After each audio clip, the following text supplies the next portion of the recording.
Guys, hey, this is Give a Sip Podcast. We are season 4. That means that you have a chance to share your story, get connected with other like-minded business owners, share experiences, share failures, share things that have changed the way you think, your perspective, your business. Help grow your business, help grow other businesses.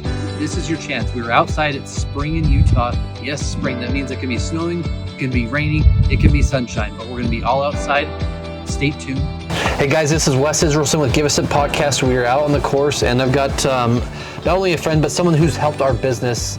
We got to talk to his dad, but with the way our business works, we all have businesses, whoever's listening, and if you're listening, you have a business, you operate off a computer or you operate off something. And for us, we have multiple employees, multiple computers, and multiple different softwares that our team works with. And when our team's down, guess what? They say, hey, can I go home? Well, no. I'm still paying you to be here. Well, I'm not doing anything. Great. But their team has more than just helped us grow. They've helped our business continue to elevate. Softwares have gotten better. You guys have done a proactive approach and help us on the reactive side because we're not great at planning. But with that, before we really dive into IT tech and who you are, just what's your name, what's your role, and then a little bit about IT tech from your side. So, my name's Steven Edwards. I have been with IT Tech since the beginning. IT Tech Plus, IT Guys. It used to be called Tech Guy, and I went on an LDS mission, came home. My dad was like, hey, so what do you want to do? So then we decided, okay, we want to be a company, and we want to have more than one employee, so it couldn't be Tech Guy. So then we went to IT Plus, because you're like, IT and Plus. And then we went super original and we're like, no, we're going to be IT Tech because that's what we are. And we kind of made that change.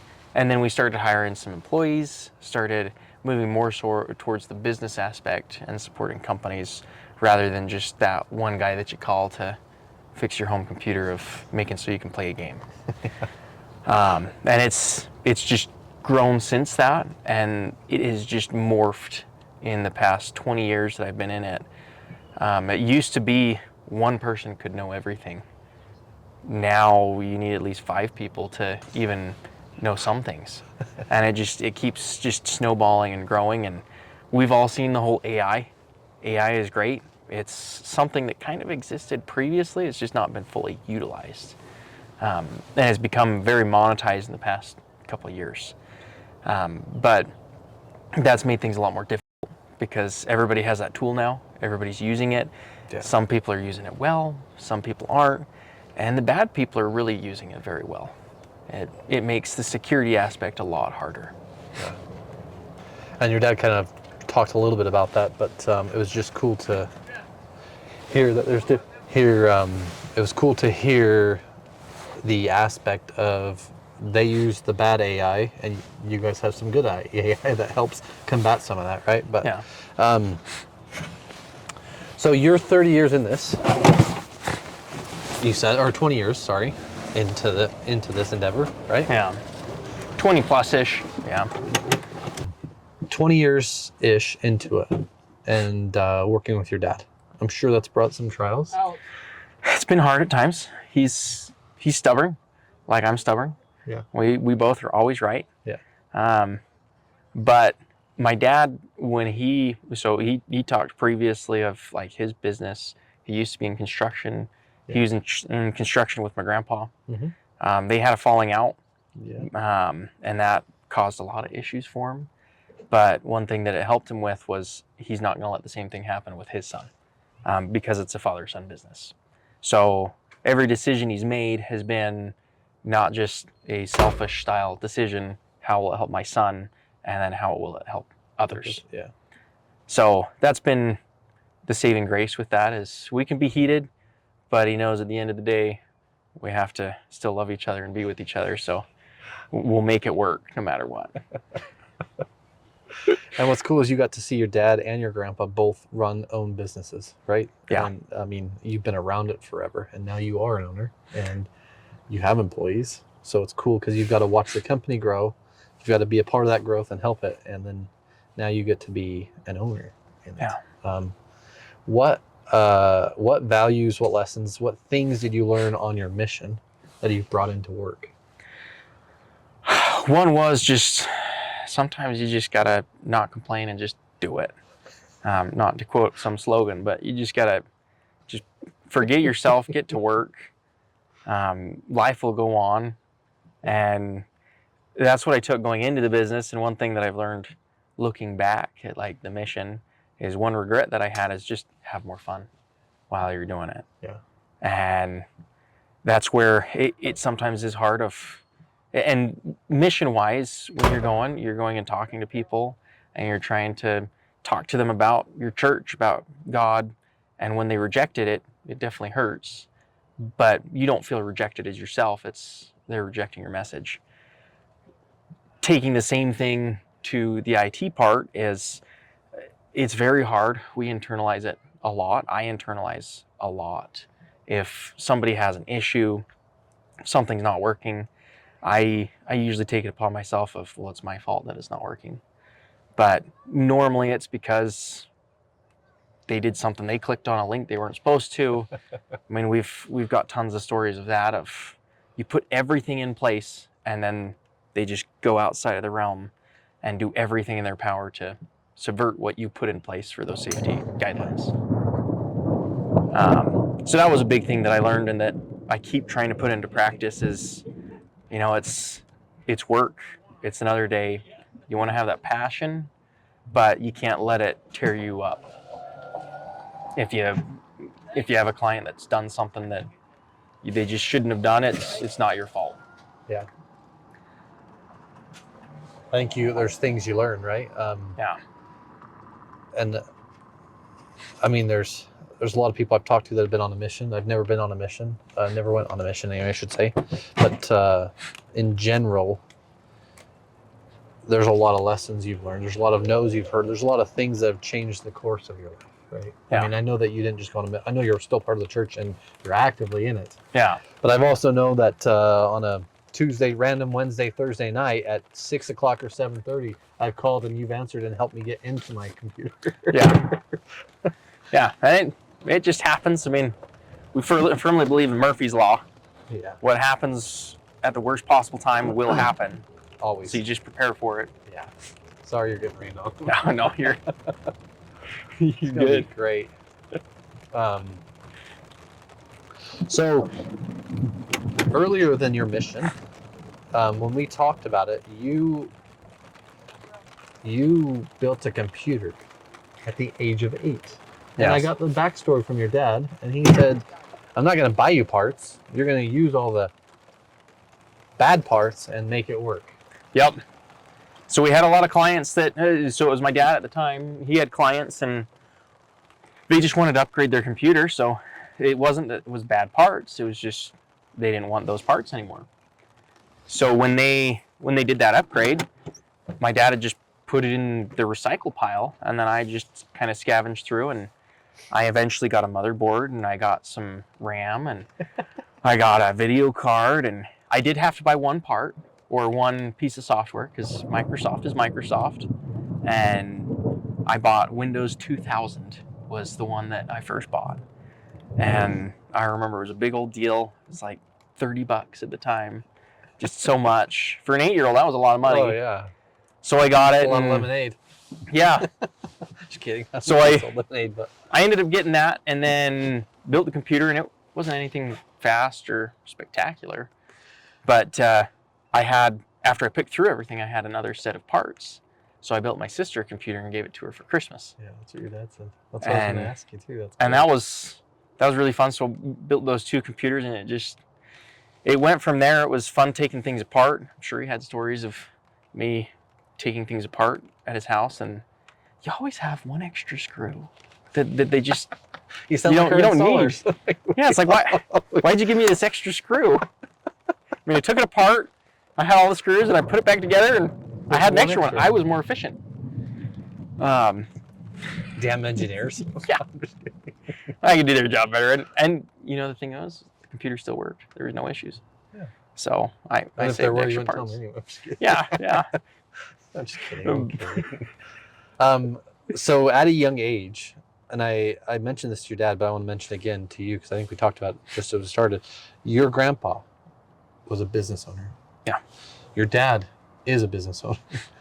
You got to learn the best of both worlds. And your dad says something, saved by grace. Yep. So Which is your mom. that's my mom. Yeah. And you're saved by grace after all you do. No matter what you do, you're saved by grace. Yeah. That's cool. But at a young age, you were introduced to computers. Your dad's a Mac guy through and through. Yep. He loves his Macs. Are you a PC or are you a Mac? If you do games, it has to be PC. If you do Macs, for common business things nowadays, Mac's great. So on my mission, that's when Steve Jobs died. Okay. I was in the missionary training center.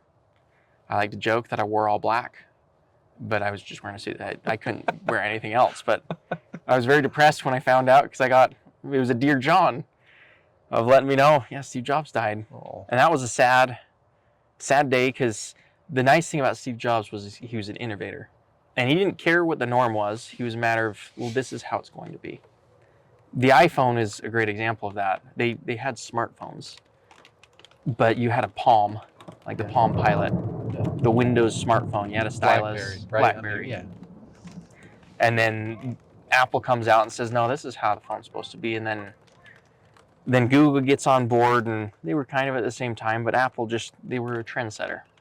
And when Steve Jobs died, they stopped being a trendsetter.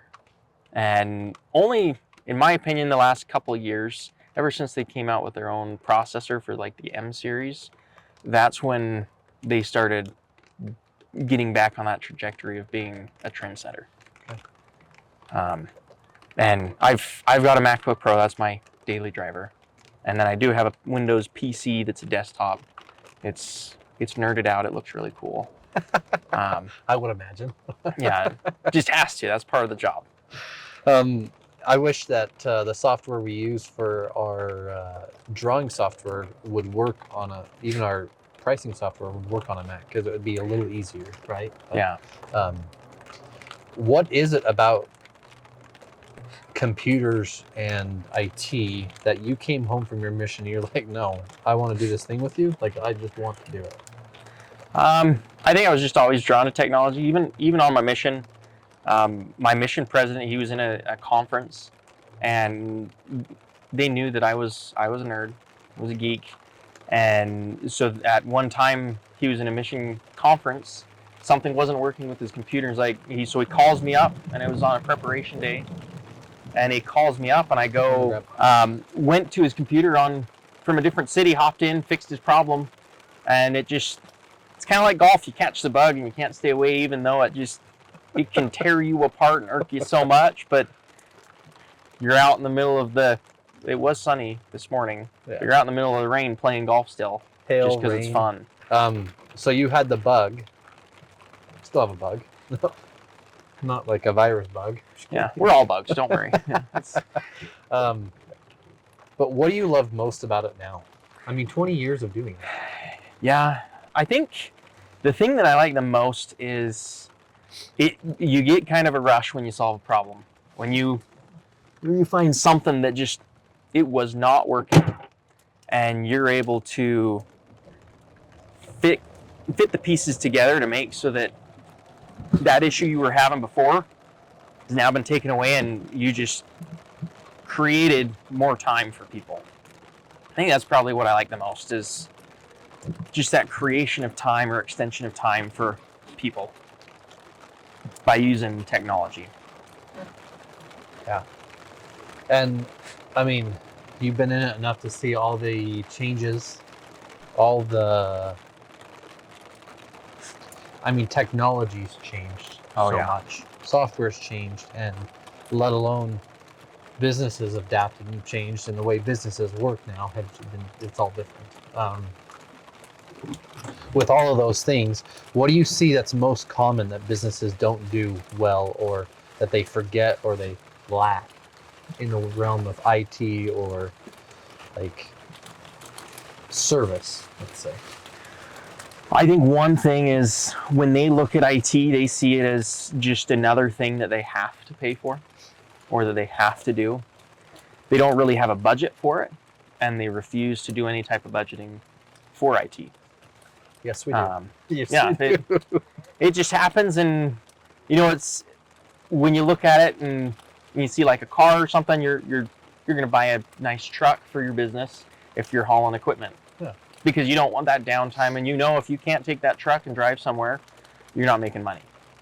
Doesn't transfer over to people when they do computers, because they look at it and we've gone through. I went to one company, and after sitting there and we were onboarding them, their one employee, they made about, I think it was about $40 an hour this employee made. She's pretty good, but she was working on a computer that was about 10 years old.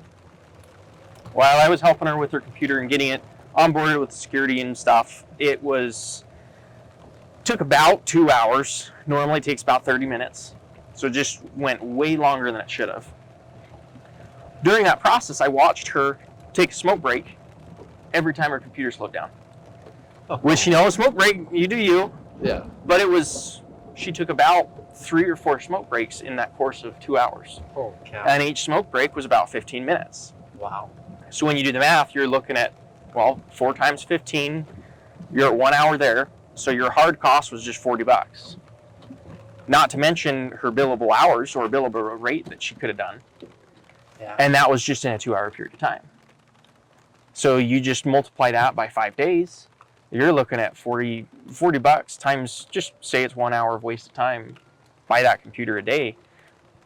You're at, 4 times 5, you're 15? No, 20. So you're $200 in a week. And so we brought this up to that employer, and it kind of clicked to him. He's like, oh, well, I got to get her a new computer. So we went to Walmart, and he bought the $6.99 special. Yeah. And granted, yes, it was better than what she had previously, but he was going to replace that computer the next year, without a doubt. Yeah. And you're not getting that full benefit of the computer.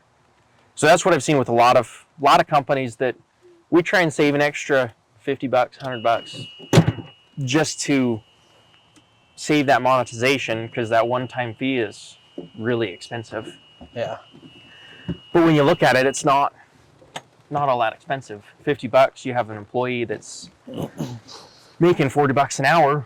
If they waste 1 hour of time because their computer's not working, you just gave up that upgrade to the computer. Yeah. Yeah. And it's crazy. Yeah. I mean, just to think about it from our stand, I mean, because I'm sure there's areas where you guys have done this too. Like, I'm gonna shop till I get the cheapest thing, right? Yep. Shop till you get the cheapest thing, or one that we've seen is a lot of companies will hodgepodge things together. We like Dell is the brand, but it ebbs and flows between Dell and Lenovo. So we try to stick with those two. The thing is, with those, you get some standardization. And keeping things on a standard path, you're able to do updates properly. You can, if you have an update that doesn't work correctly, it's going to not work for all of the machines or some of the machines. Whereas if you have HP, you have Dell, you have Lenovo, you have Toshiba or something, then they're all fighting with each other, and you don't know if an update's the cause or if it's a bad piece of hardware. So it makes it harder to just get down to the root problem. I lost my dad in 2019. Oh. So I know what it's like to not have him. And as much as I dislike sometimes a person in my life, I would say do whatever you can to spend time with them. Yeah. Because when you get to watch it from the other side, not just missing him, but your mom. Yeah. Missing the person because they've been married 37 years, right? Yeah. Anyway, sorry. Yeah, I think about that all the time. He tells me I'm his best friend, and he's my best friend. We're very close. We're a very close family. And Well, you have three sisters. Yeah, I got 3 sisters. So, he had nobody. He loves my sisters, and they're great daughters. But he didn't get to do like son and boy stuff. Yeah. And there is a difference, because I've got 1 daughter and 1 son. And there is a very noticeable difference of just doing things with my son versus daughter.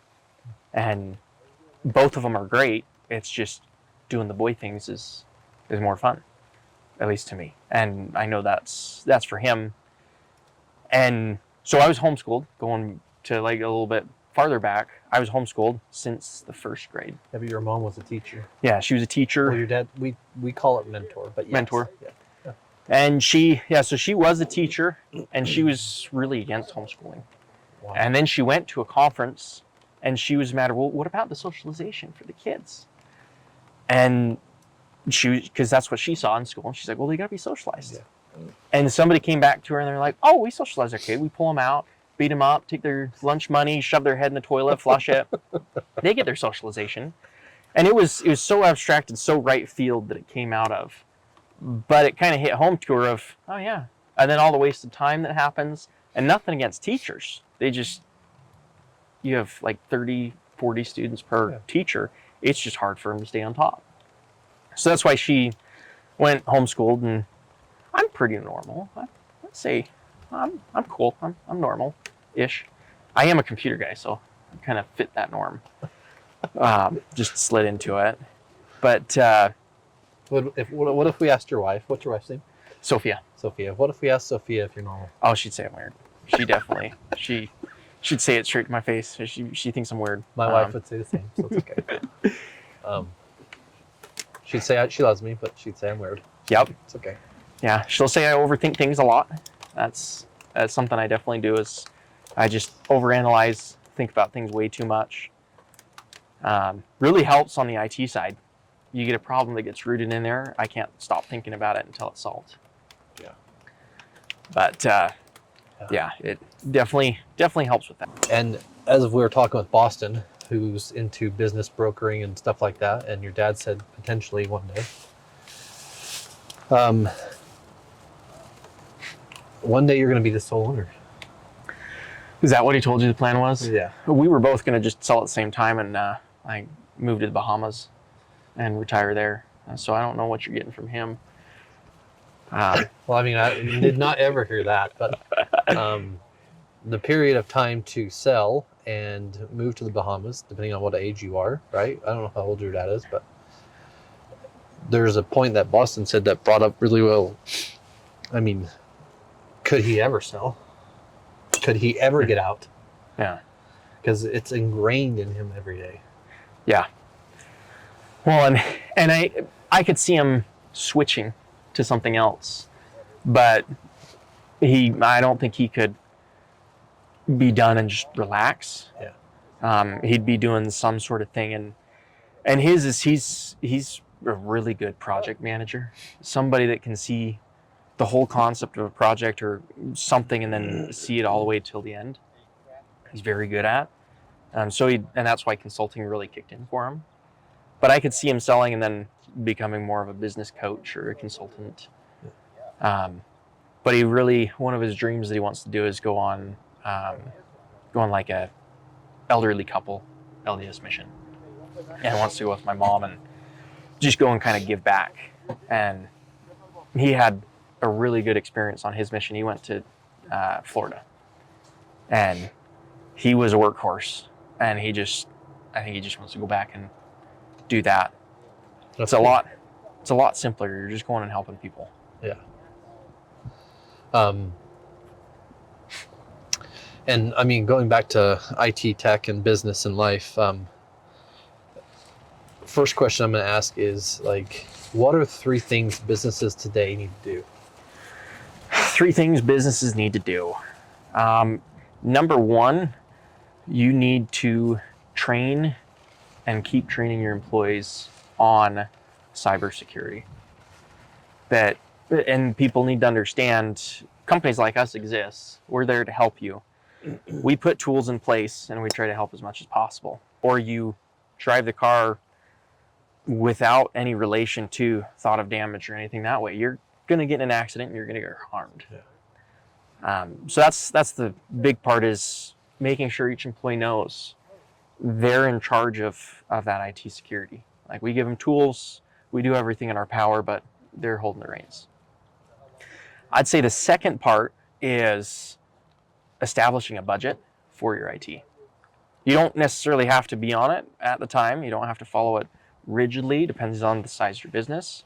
But seeing on there that I'm going to have to upgrade my computer at some time.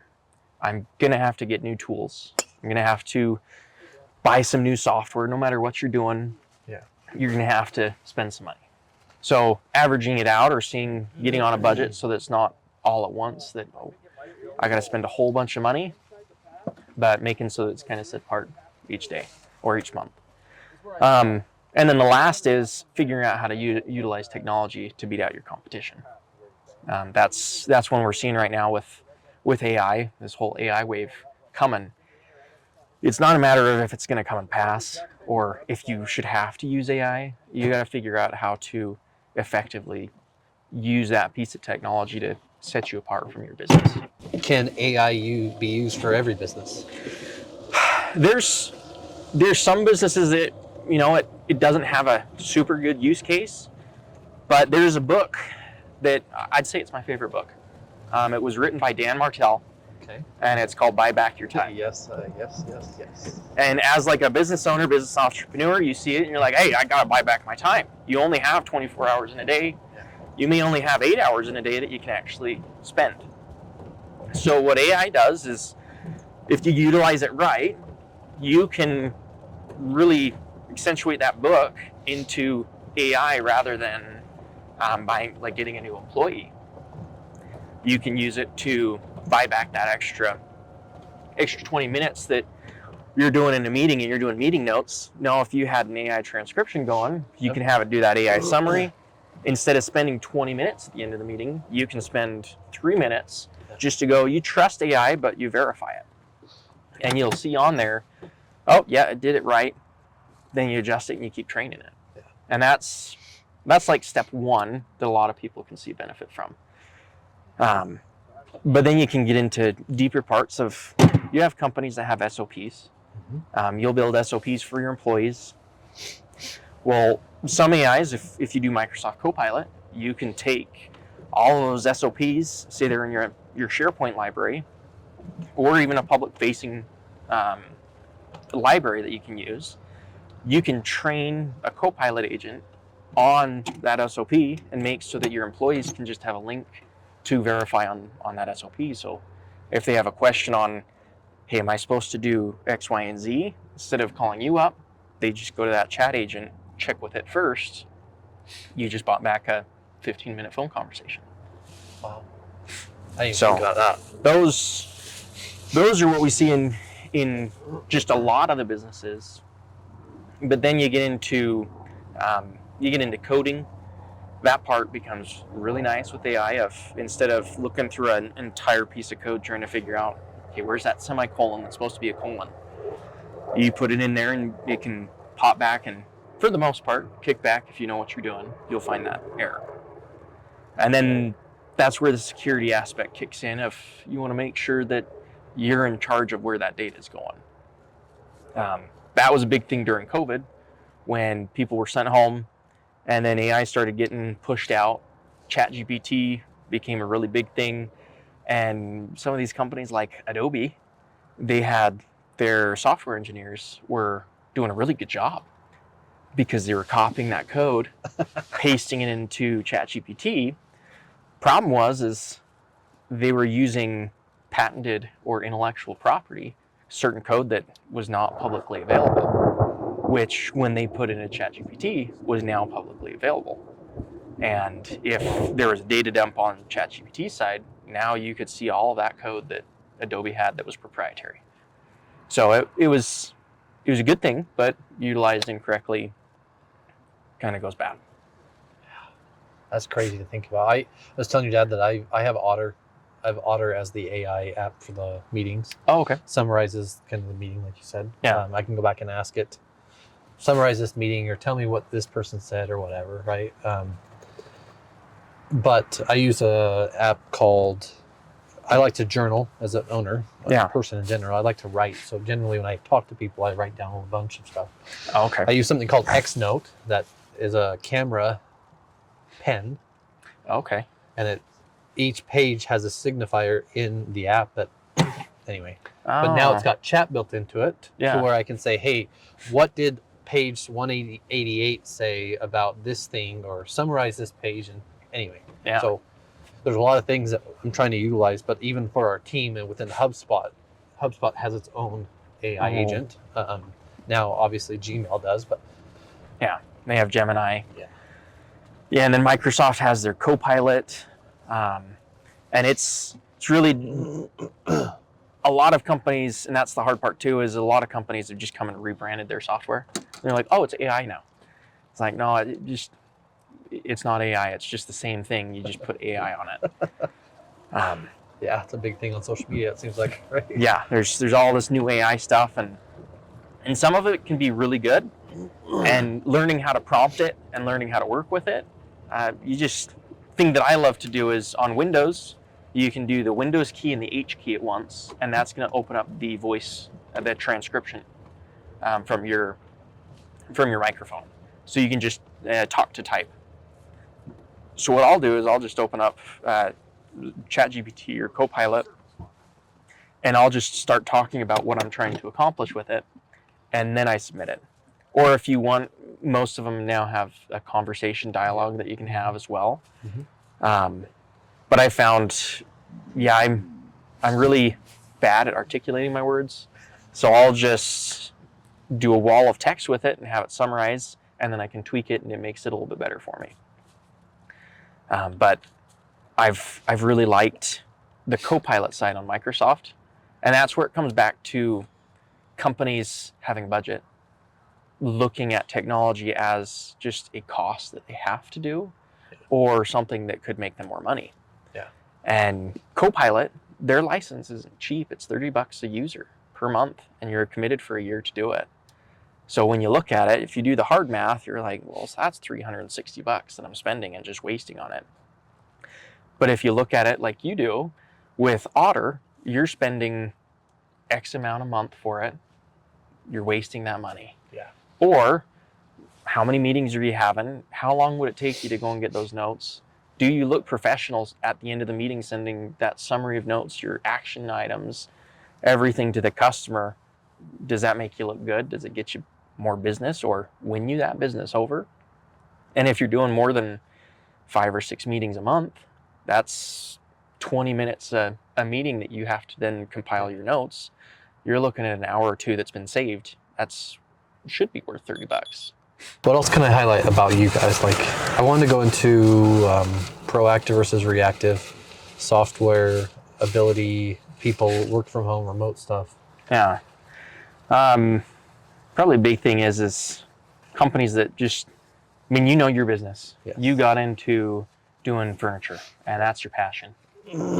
Computers is not your passion. And whether you like it, you still have to deal with it. Yeah. By doing a business, we all have to deal with IT. And the same as you're laying concrete, you might be able to get it down, and you might be able to make it look flat. But finishing it, making it look pretty, having so that you're not tripping over it after it's dried, it's not going to happen. So having a professional come in and help with that. Yeah. Same thing with that Dan Martell. I always go back to that book of Buy Back Your Time. How long did you read it the first time? It was probably a year ago. And full disclosure, I listened to the book on tape. That's okay. I'm a sucker for book on tapes. Yeah, I'm a booker podcast everywhere I drive, when I work out, all of that. So I'm right there with you. Yeah. So it was probably about a year, maybe 2 years ago that I listened to It was it. 2 years ago when I listened to it for the first time. Was it? Mm-hmm. It might have been 2 because the AI wave hadn't hit. And so he was talking about, you can offshore, find somebody from like the Philippines as a virtual assistant, find somebody local.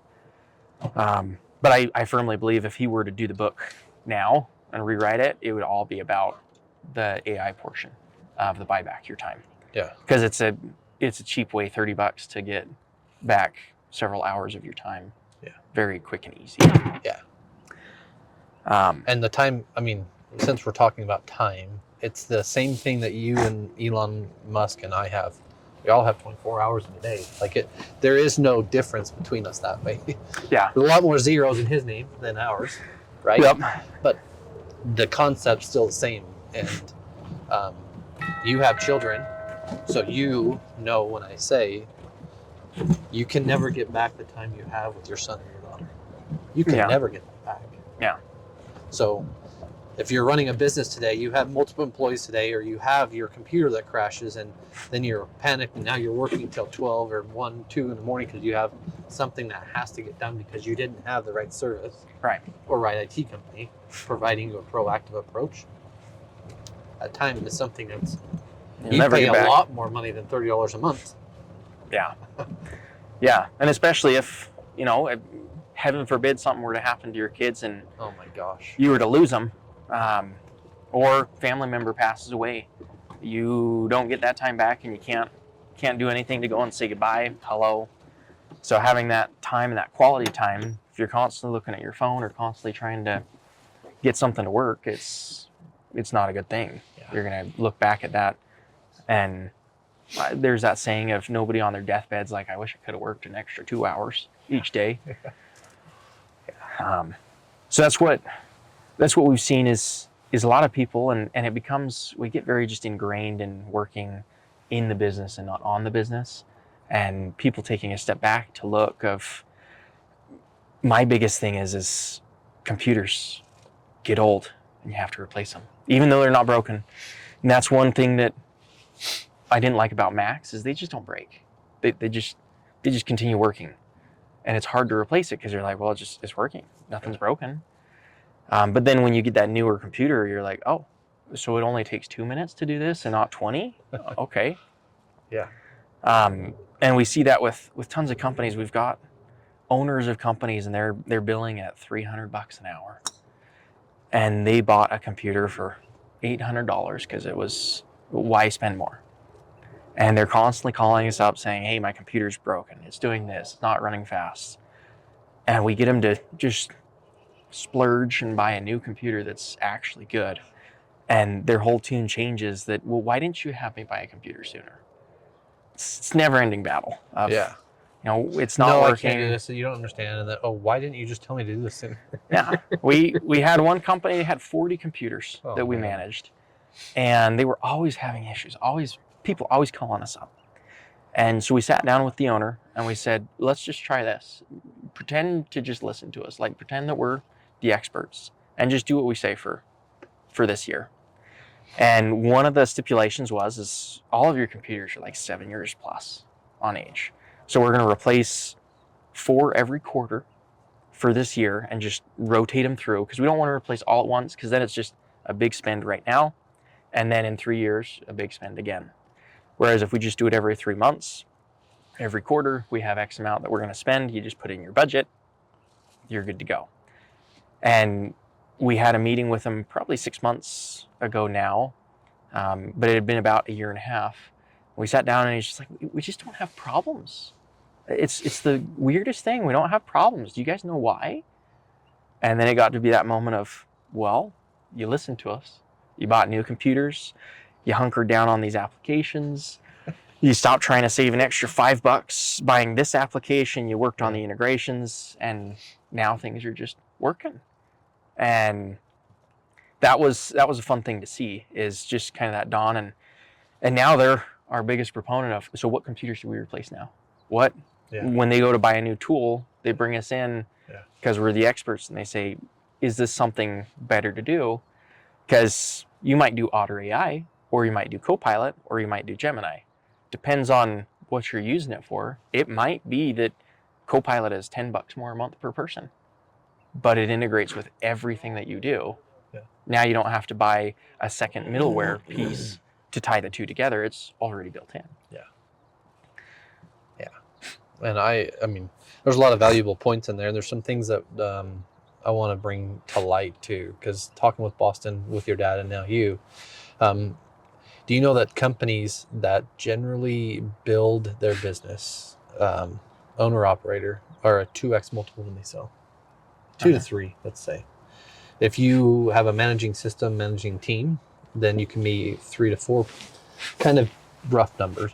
But if you have a subscription-based model, such as managed IT, that you're providing service, adding value for your clients, not just because you want a subscription base that everyone has hundreds of them that they don't need, let's say, right? But like you said, this company's got a managed IT subscription. You guys are helping them proactively do all these things to better their business, and now they're not having issues, which means their profit's better because they're not having down periods. Your multiple goes from 3 or 4 up to 10 to 50%. Oh, wow. On a subscription-based business. So thinking about for your guys' future, but I love that because the reason I bring it up is you're bringing this subscription model, managed IT, I won't say script, managed IT to businesses that are helping them, like us, when we've had employees, which we do right now, have one computer down because we kind of do some reactive stuff, right? We have to bring a computer to you, then that person's down, we have to try and transfer another computer to this person, and they can't use the software or whatever. Like, it causes so much, rather than what does it just cost to be on this program? What does it just cost to make sure that, I think I even had, after I got my new computer, one of your guys logged in my computer and said, hey, we need to change this. I just need to change the setting. We're good. Okay, great. Do whatever you need to do. I don't want to know what it is. Just do whatever you need to do. I think there's value. Oh, I know there's value there. Right. So I just want to say thanks for that. But Sophia, how long have you guys been married? So we've been married 6 years. Okay. 7. No, we just hit our anniversary. So we're 6 years this year. How important is it for her to see and be on board with you in this endeavor with your dad? Yeah, pretty important.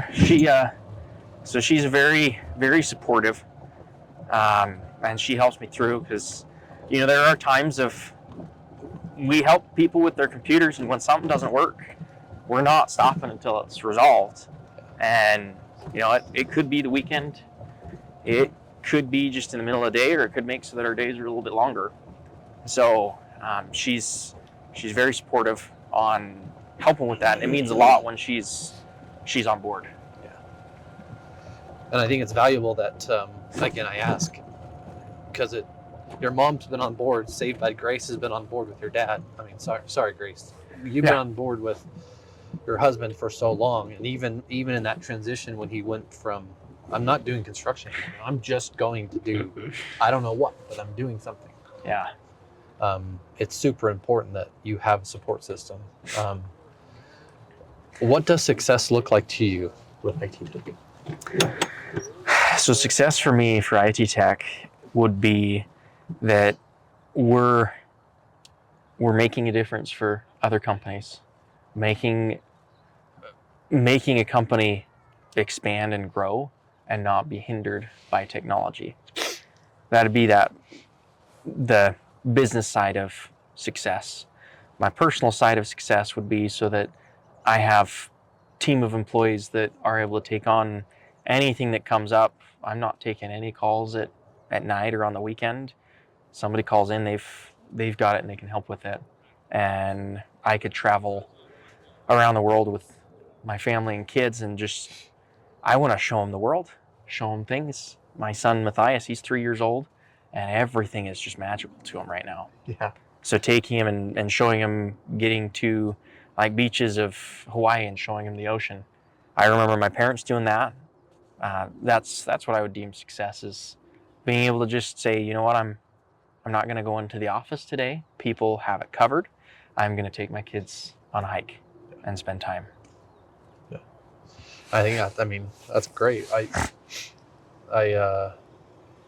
It's interesting to hear everyone's version of their own success. And I like how you have identified business and personal. My wife is my goddess. She's the thing in this world that I get the most energy from. She's the biggest supporter I have. And our marriage is the best it's ever been.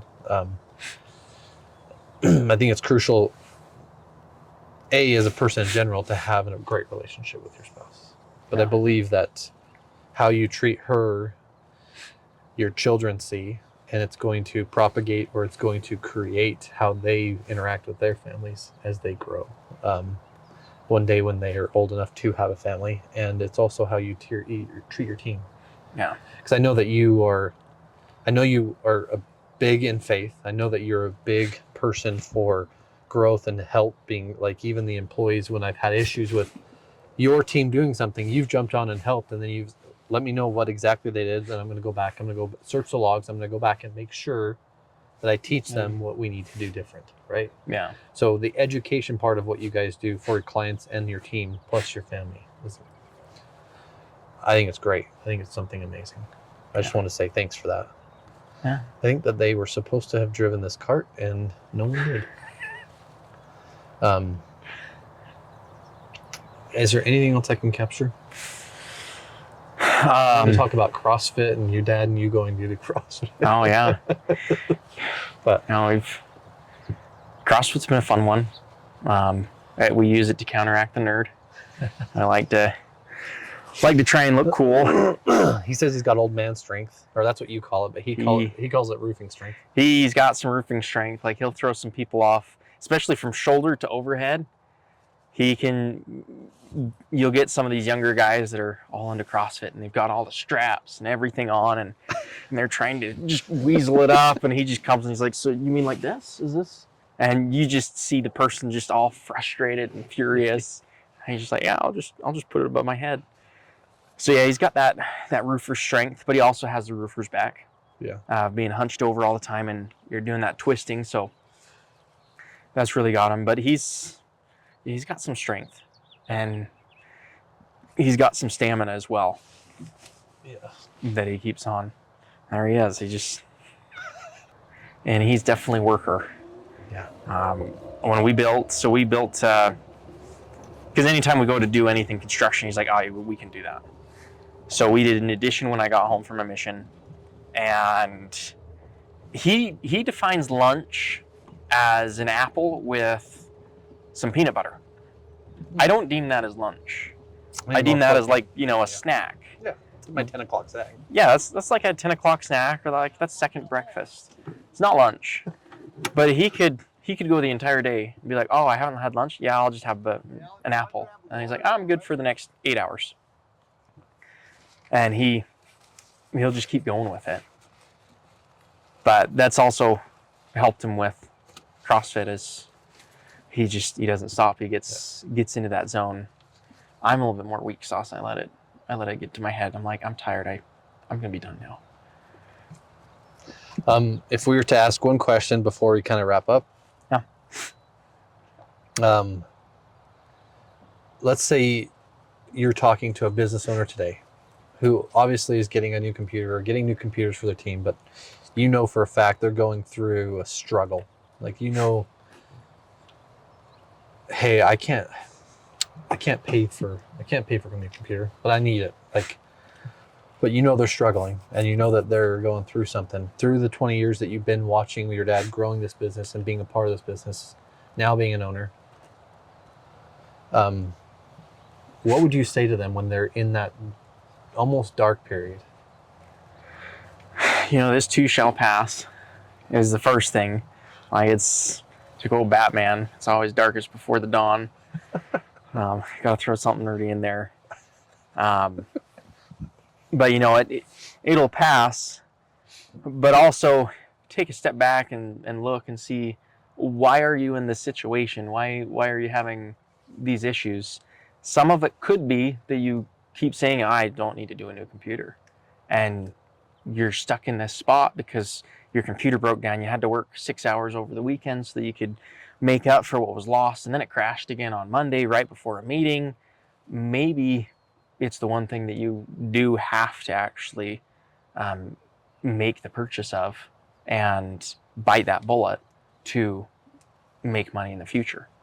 That's what I've seen with a lot of places. We're going through that with one owner right now. She bills $300 an hour, will not buy a new computer, because she said, well, I bought it 3 years ago and I spent $600. I don't want to spend that again. And she constantly fights and argues with it.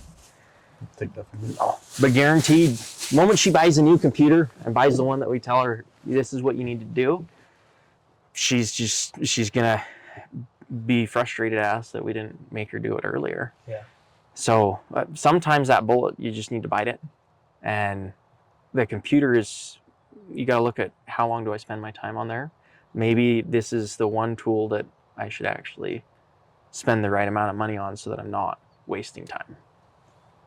For last year for Christmas, I thought it was cool to go get, I don't know, 8 of them, 10 of them, pairs. And I walked in there one night for 4 bonuses for, or not, well, giveaways for a Christmas party for our team. Oh, okay. So the jump thing, anyway, I went in there and the lady's like, have you ever done it? I'm like, no. And she's like, well, here's 2 free ones. And my wife and I went on a date night about a month ago, and we did it. And I'm gonna give this to her. I'm gonna say each time we went to jump, she jumped first every freaking time. Dang. Because I was afraid to do it. Yeah. Because but then it's so realistic. It feels real. Like it's really cool. Oh, that's cool. That's cool though. So I was thinking of getting that for him for his birthday. That's awesome. Because it's an experience. He hasn't gone skydiving. I've gone skydiving, and that was fun. That was also hard to jump. Yeah. My best friend jumped first, and we were friends since kids, but I don't know which one was worse, going first or second, because I went second, and it didn't really hit me that we were going to jump out of an airplane until he was there, and then it wasn't, and I just poof. And then it clicked in and then there was also the stress of now I have to go. Yeah. Because he went, I'll never hear the end of it. That's cool. But yeah, selfish question for us as a company, because we obviously do office furniture and ergonomics. yeah. How important is sitting correct at a desk? Oh, 100%. I mean, you're there you get some employees, they're there all day, every day. And we've seen people where they're just down and their head's on the back and they're slouched. I tend to fall asleep at times. But then you also, if they're sitting there and they don't have a good chair, they're going to be getting up more often, walking around. Same as that bad computer for the smoke break. Yeah. They're going to have a bad chair. They're going to be getting up.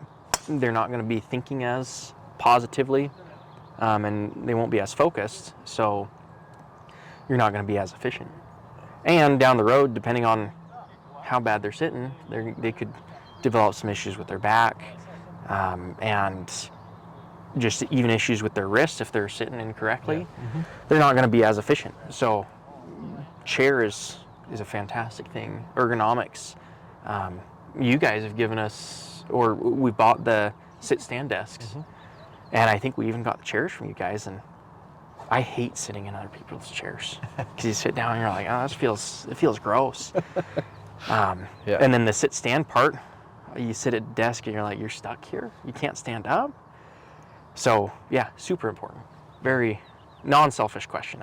People need to have good office equipment to sit at. I just want to say thanks from Give Us It podcast, and thanks for being a part of this. Thanks for joining us today out on the golf course. You and your dad, I mean, in general, just thanks for everything you guys do. Yeah. How do they get a hold of you? How did they get a hold of your guys' company? So best way is you can call us, but if you have any questions, just an email, info@it-tech.us. Jeff, he'll set up a meeting, go over the whole AI part, learn about your company, and even if we don't end up doing business for you, it's fun to just meet with people and explain. Okay. Hey guys, this is Wes with Give Us It podcast. Again, we're out here with Steven from IT Tech, and if you need something at all from their company, I promise you will not you will not regret it. So reach out to IT Tech for all your computer needs, and even just consulting. They will help give you advice for what you guys need. So thank you guys. This is Wes. Yeah.